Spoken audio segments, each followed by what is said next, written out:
Good day, everyone. I hope you're fine. Today I want to talk to you about voices.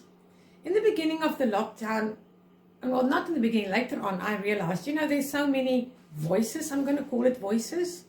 This one say we must pray 2 days. The other one say we must fast 3 days. The other one say we must do a 40-day this. And the other one says this and the other one says this. And we have all these things. And this one has this vision. And this one has this dream.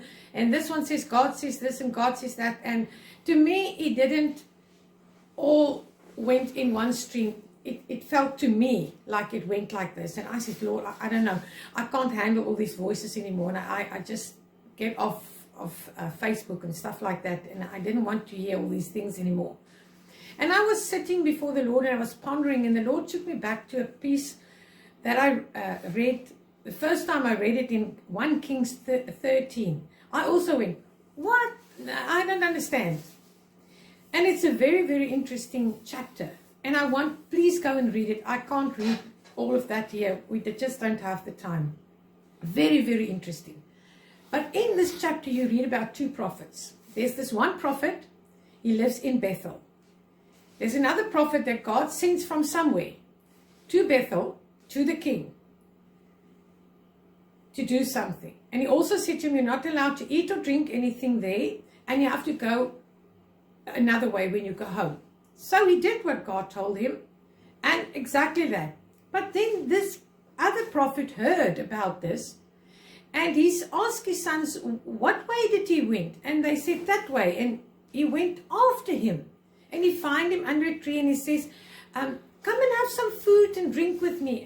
And the first prophet said, no, I can't. And the second prophet said, but I am also a man of God. I'm also a prophet. And the angel of the Lord spoke to me through the word of God that you must come and eat and drink with me.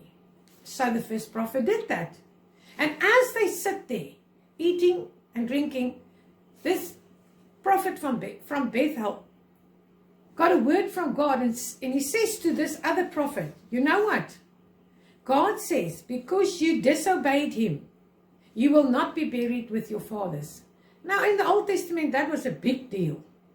But then you read, they finished and he went off his way. And as he go, a lion came and he killed him on the road. And this prophet from Bethel heard it, and he went and he got the prophet and he buried him in his grave. But I was so confused when I read this, because here's the prophet in Bethel, this one's here. Why is God not using this one here in Bethel? He's sending somebody from outside, which hear from God. Did this one here or not here? Why is he not used? God sends this one. He does what God tells him, and then this one comes and he lies to him, and this one now forgot what God told him, or I don't know what happened there, but he went with him. He listened to the prophet, not to what God said. And then God judged him, and he got killed. So now this one heard the right thing, but not this one. And I was so confused. Who heard what? And that day, I just said, Lord, to me, that was such a lesson. Do not listen to every voice.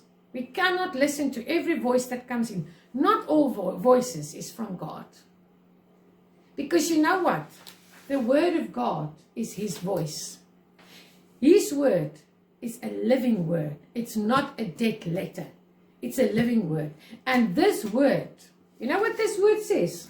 He says Jesus is coming back. And I'm asking you today, are you ready when he comes back? Don't listen to all the other voices. Listen to God's voice.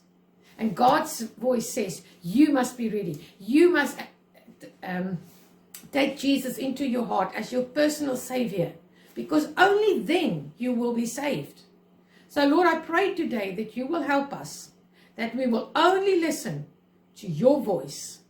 And have the discernment that when you speak, that it's your voice and not just other voices. Good day, everyone.